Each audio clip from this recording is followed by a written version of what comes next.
একটি অবাধ, সুষ্ঠু ও গ্রহণযোগ্য নির্বাচনের মাধ্যমে দাবি শিক্ষার্থীগণ তাদের নেতৃত্ব নির্বাচন করেছে। আমরা ইউটিএল-এর পক্ষ থেকে শিক্ষার্থী সহ যারা নির্বাচনে প্রার্থী হয়েছেন এবং নির্বাচনে জয়লাভ করেছেন সকলকে স্বাগত ও অভিনন্দন জানিয়েছি। পর্যবেক্ষণকারী অন্যান্য সংগঠনও আনুষ্ঠানিক অথবা অনানুষ্ঠানিকভাবে একটি অবাধ, সুষ্ঠু ও গ্রহণযোগ্য নির্বাচন অনুষ্ঠিত হয়েছে মর্মে তাদের পর্যবেক্ষণ তুলে ধরেছেন। আমরা উদ্যোগের সাথে লক্ষ্য করছি, নির্বাচন সুষ্ঠুভাবে সম্পন্ন হওয়ার 2 সপ্তাহ পর কিছু ছাত্র সংগঠন ও শিক্ষকগণের ফোরাম সংগঠন নির্বাচনকে বিতর্কিত করার চেষ্টা করেছেন। কিছু বক্তব্য ও বিবৃতি ইউটিএল-এর দৃষ্টিগোচর হয়েছে। আমরা মনে করি এটি ঢাকা বিশ্ববিদ্যালয়ের 40,000 শিক্ষার্থীর স্বাধীন রায়কে অসম্মান এবং গণতান্ত্রিক অর্জনকে প্রশ্নবিদ্ধ করার একটি সুপরিকল্পিত প্রয়াস ব্যতীত আর কিছুই নয়।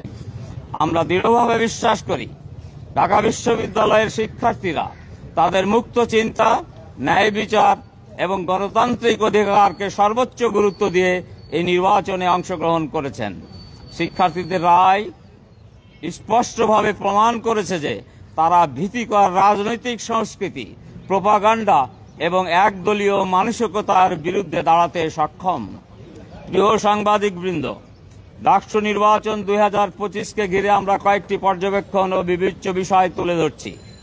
প্রথমত, নির্বাচনকে ঘিরে নানান অপপ্রচারের মাধ্যমে দীর্ঘ ফ্যাসিবাদী শাসনের পর শিক্ষার্থীদের উৎসবমুখর অংশগ্রহণ এবং ভোটদানকে অসম্মান ও তাদের ম্যান্ডেটকে অগ্রাহ্য করা হচ্ছে।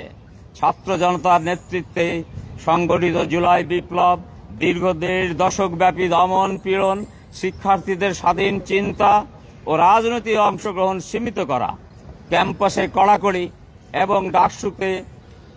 এবং রাজনৈতিক নিয়ন্ত্রণের অবসান ঘটায়।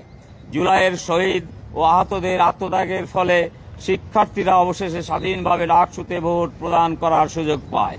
এটি শুধু ভোটদানের অধিকার নয়, বরং এটি ছিল গণতন্ত্র, স্বতঃস্ফূর্ততা এবং শিক্ষার্থীর রাজনৈতিক সচেতনতার এক প্রত্যক্ষ প্রকাশ। আমাদের পর্যবেক্ষণ হল, নির্বাচনের দিনটি ছিল উৎসবমুখর, আনন্দময় এবং শিক্ষার্থীদের গণতান্ত্রিক চর্চার সজীব উদাহরণ। কেন্দ্রে উপস্থিতি, ব্যালট গ্রহণ ও সার্বিক ক্যাম্পাসের পরিবেশ প্রমাণ করে যে ঢাকা বিশ্ববিদ্যালয়ের শিক্ষার্থীরা দায়িত্বশীল, সচেতন এবং গণতান্ত্রিক প্রক্রিয়ায় সম্পূর্ণরূপে বিশ্বাসী।